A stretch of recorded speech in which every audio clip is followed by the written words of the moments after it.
बिस्मिल्लाहिर्रहमानिर्रहीम। अस्सलामु अलैकुम। आज 3 अप्रैल 2026 है और आज की बैठक खोलकर बैठा हूँ।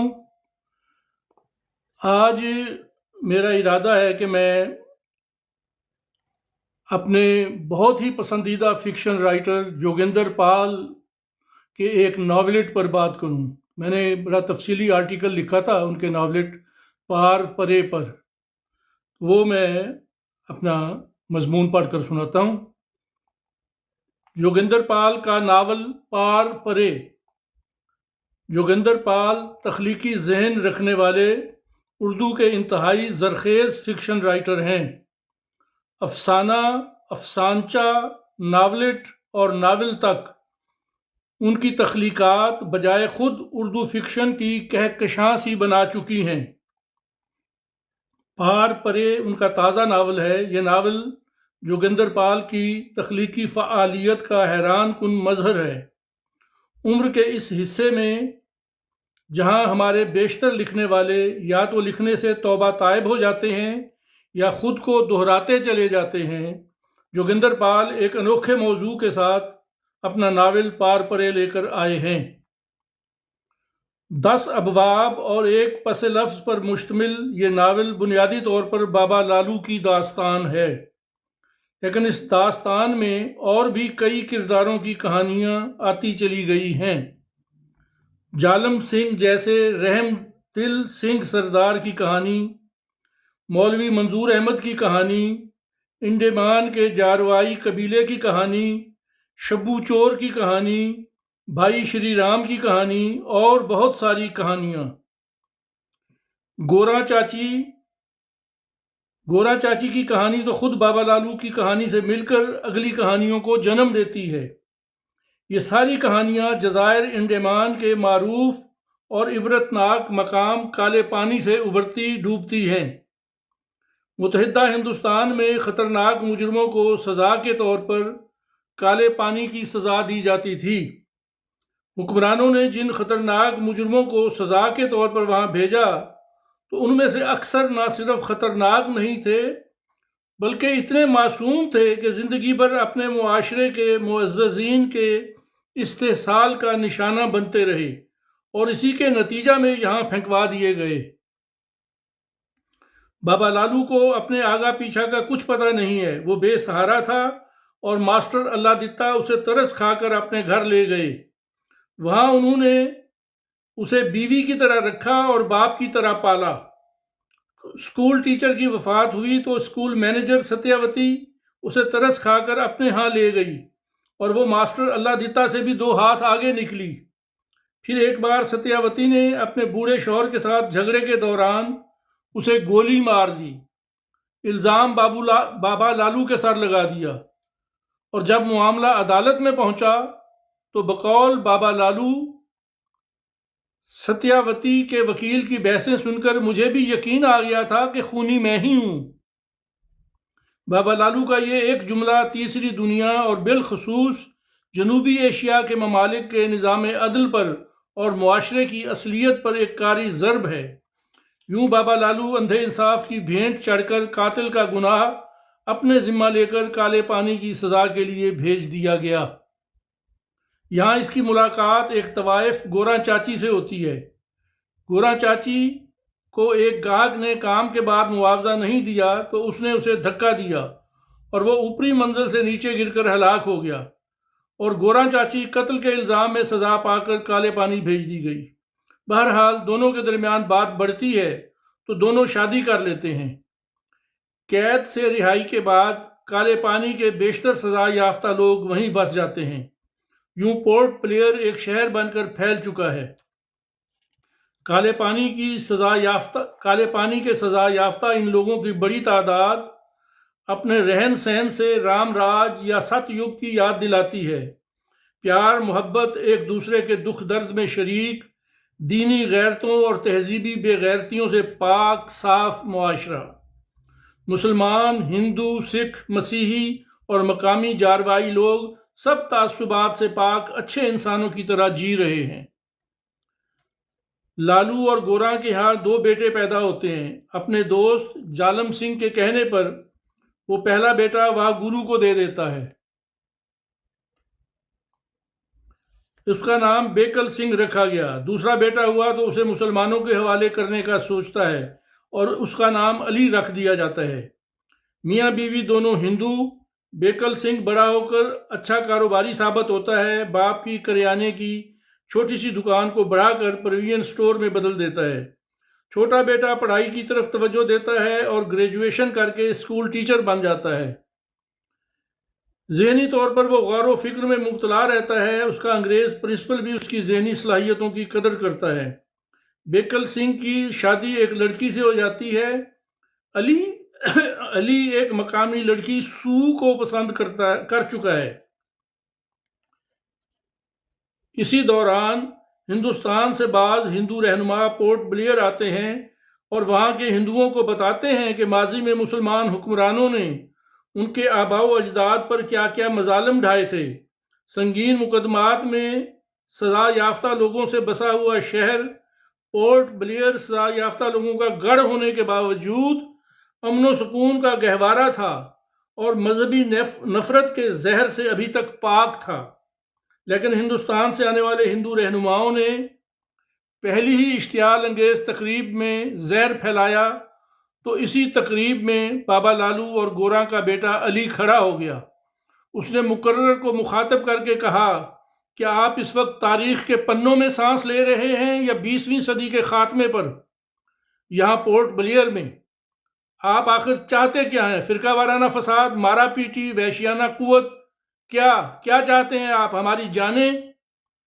अली की इस बेअदबी पर हंगामा हो गया। पुलिस ने फायरिंग करके फसाद पर काबू पा लिया, लेकिन इस फायरिंग से इंतहा पसंदों का एक साथी मारा गया। पुलिस इंस्पेक्टर ने खुद को बचाने के लिए इसके कत्ल का इल्ज़ाम अली पर लगवा दिया। मुकदमा चला। अली का कहना था कि वो नफरत फैलाने वाले मजहबी लोगों से नफरत करता है, लेकिन इसने कोई कत्ल नहीं किया। लेकिन उसकी नफरत का एतराफ़ और जाए वक़ुआ के दूसरे शवाहिद की बिना पर ही उसे उम्र कैद सुना दी गई।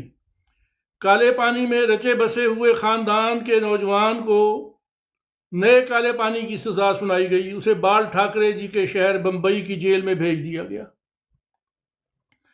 बाबा लालू, जो खुद कत्ल के झूठे इल्ज़ाम में काले पानी की सज़ा भुगत चुका था, वो अब अपने पढ़े लिखे और ज़हीन बेटे को कत्ल के झूठे इल्ज़ाम में सज़ा के लिए जाते हुए देख रहा है।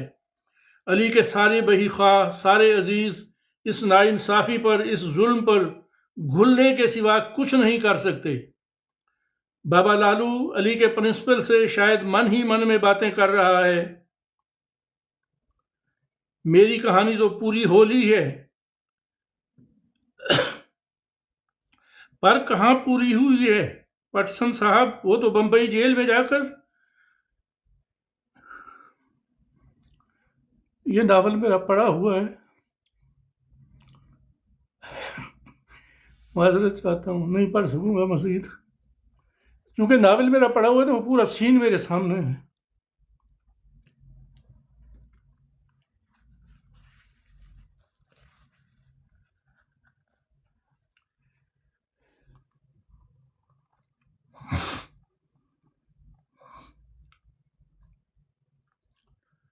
खुदारा मेरी मदद कीजिए।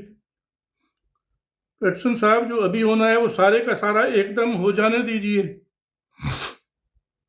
हाँ, आप क्या कर सकते हैं? हाँ पेटसन साहब, कोई पूरी कहानी भला कहीं पूरी होती है?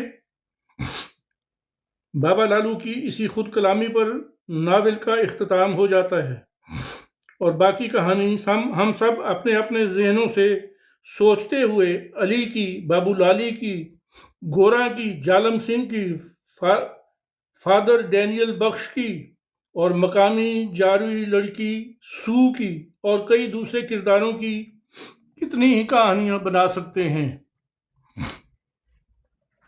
पढ़ लूँ, मेरे ख्याल में समझ जाऊंगा।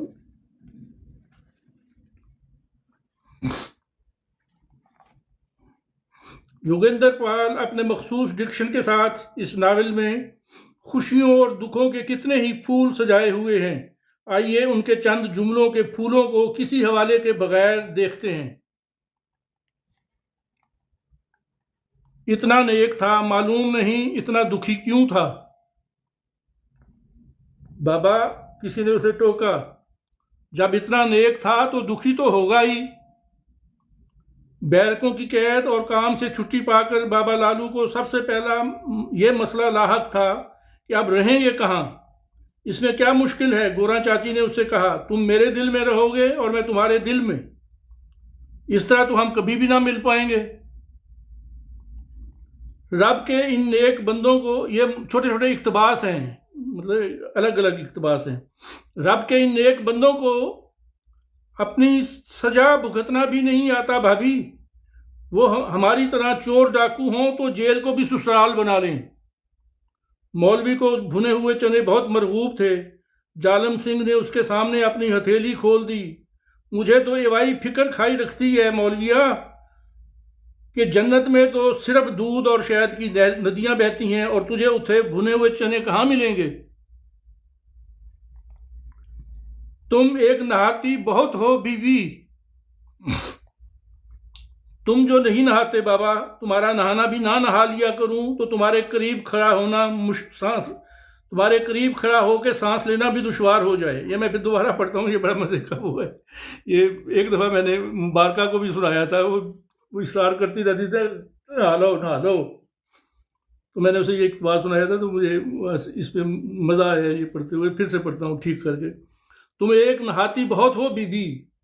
तुम जो नहीं नहाते बाबा, तुम्हारा नहाना भी ना नहा लिया करूं तो तुम्हारे करीब खड़ा होकर सांस लेना भी दुश्वार हो जाए। फादर डैनियल बख्श ने लाख जोर लगाया कि बिल्लू और बेकल की सादी ईसाई रीति रिवाज के मुताबिक चर्च में अंजाम पाए, पर जालम सिंह अड़ गया कि वो अपने बेकल का ब्याह खुद आप ग्रंथ साहब के रूबरू गुरुद्वारे में कराएगा। ओए मेरे प्यारे फादर, मेरी बात कान धर के सुन। जालम सिंह फादर को समझाता रहा। तुम्हारा यीशु वाह गुरु का ही पुत्र है ना, बोल है कि नहीं? तो फिर उसे भी अपने वाह गुरु के सामने बैठ के ब्याह का नजारा करने से क्यों रोक रही हो? कैसे फादर हो? फादर, बाप बेटे को मिल बैठने का मौका मिल रहा है तो उनको मिल बैठने दो, क्यों इनकी मुलाकात में रोड़ा अटकाते हो? ये अच्छा हुआ जालम की बात आखिर फादर की समझ में आ गई और शादी फिर गुरुद्वारे में ही हुई। जब हम आप याददाश्त खो बैठे हैं तो हमारी याददाश्त भी हमारी तलाश में निकली होती है। उसकी समझ में नहीं आ रहा है कि गांधी ने बात बात में हिंदू मुस्लिम सिख ईसाई के भाई भाई होने पर इतना जोर क्यों दिया। जो हों ही भाई भाई, उन्हें क्या एक दूसरे को हमा वक्त भाई भाई कहे बगैर अपना रिश्ता याद नहीं रहेगा? वो जी में ये देखकर हंस रहा है कि हमारा अली अपनी बामनी माँ को यकीन दिला रहा है कि माँ हम भाई भाई हैं। ये इख्तबासात थे नावल के, जो थोड़े से मैंने सिलेक्ट किए थे। इस नावल का एक कमाल तो ये है कि इसमें काले पानी के सजा याफ्ता लोगों कि जोगिंदर पाल ने ऐसी खूबसूरत तस्वीर खींची है कि दिल उनकी मोहब्बत से भरने लगता है। ये नावल हमारे मुआशरे की मुनाफिकतों को बिलवास्ता तौर पर बेनकाब करता है। बेकसूरों या मामूली कसूरवारों को बड़ा मुजरिम बनाने के बावजूद हमारे मुआशरे से गंदगी ख़त्म नहीं होती, लेकिन वही लोग जिन्हें गंदा करार देकर पोर्ट ब्लेयर में बसा दिया गया था, वो वहीं अपनी जन्नत अर्जी बसा लेते हैं और फिर उस जन्नत अर्जी में भी इंसान को बहकाने वाले पहुंच जाते हैं।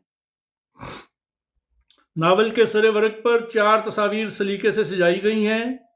एबरडीन बाजार पोर्ट ब्लेयर के सेलुलर जेल के बैरूनी दरवाजे की तस्वीर। नंबर 2 जेल के तवील बरामदे की तस्वीर।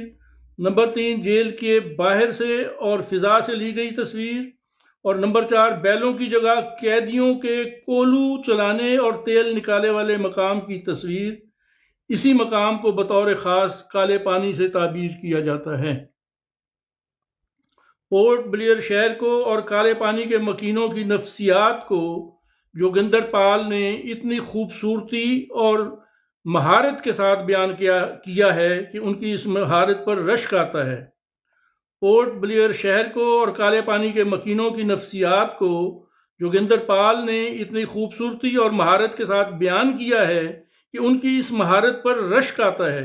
कारी ना सिर्फ खुद पोर्ट ब्लेयर जा पहुंचता है, बल्कि सचमुच वहां जाकर काले पानी के साफ दिल मीठे लोगों से मिलने की ख्वाहिश करने लगता है। कम अज़ कम मेरा तो बहुत जी करने लगा है कि खुद को सज़ा के तौर पर नहीं, बल्कि जज़ा के तौर पर एक बार काले पानी ले जाऊं और वहां के इन सारे अंदर बाहर से टूटे हुए किरदारों से मिलूं जो एक दूसरे से टूट कर प्यार करते हैं, जिन्हें जोगिंदर पाल ने अमर कर दिया है। चलो ये पढ़ देता हूँ जी, ऐसे भी जो दियारे दिल में किसी ने वरूद करते हुए, दियारे दिल में किसी ने वरूद करते हुए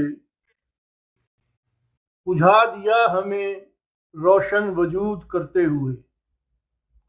दियारे दिल में किसी ने वरूद करते हुए बुझा दिया हमें रोशन वजूद करते हुए।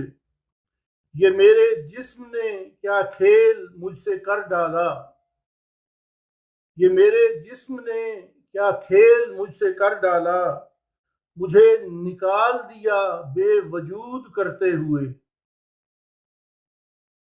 ये मेरे जिस्म ने क्या खेल मुझसे कर डाला, मुझे निकाल दिया बेवजूद करते हुए। और पहुंच गए जो किनारे कभी तबाही के, पहुंच गए जो किनारे कभी तबाही के, तो बच के आ गए विरदे दरूद करते हुए।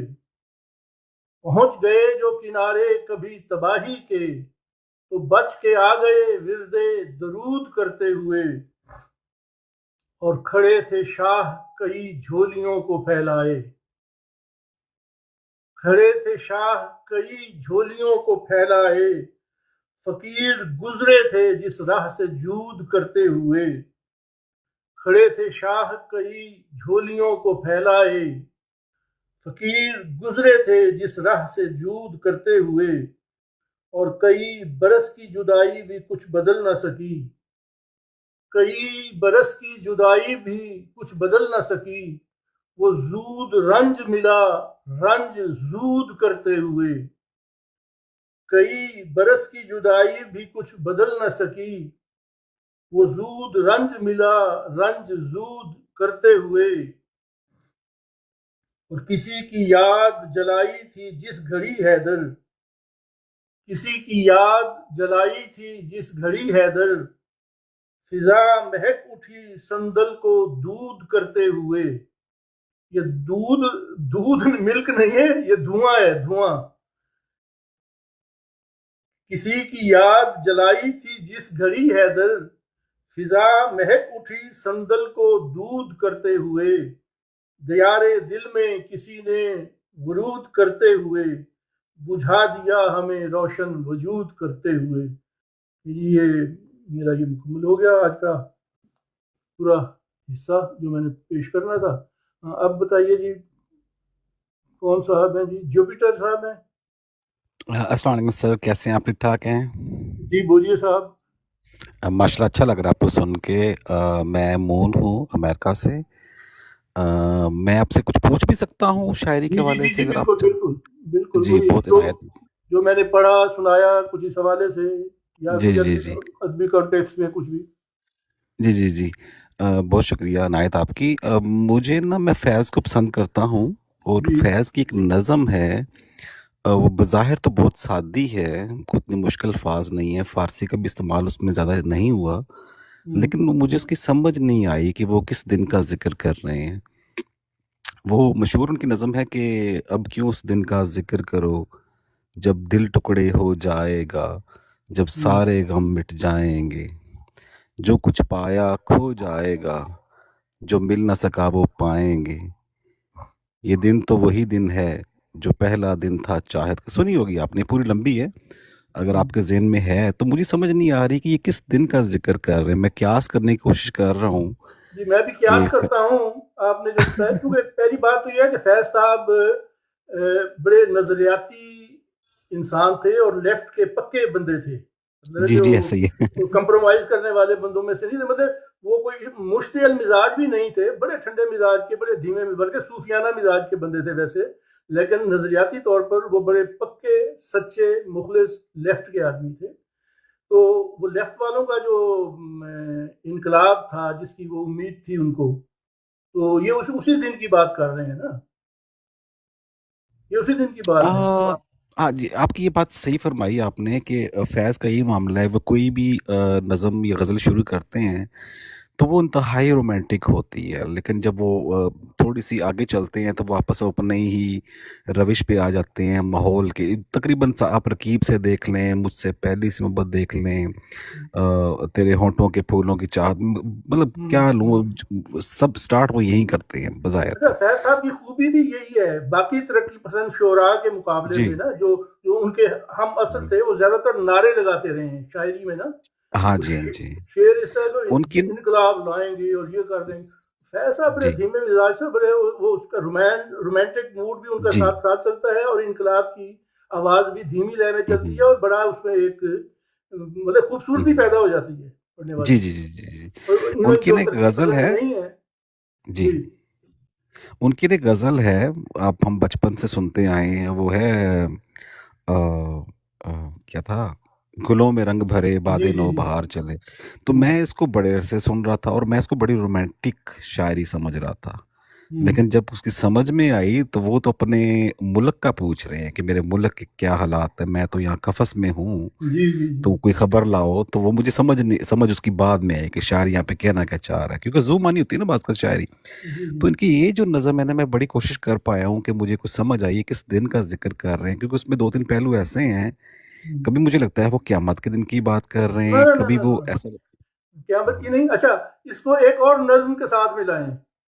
जी। फैज साहब की वो नज्म, लाजिम है कि हम भी देखेंगे वो दिन के जिसका वादा, हुँ, यहाँ भी वो वो दिन दिन आ के गया जिसके है। जी, जी, जी, जी। वो जो इकबाल अच्छा। बाबू ने गाई थी, जी, जी, जी, हाँ, बिल्कुल हाँ।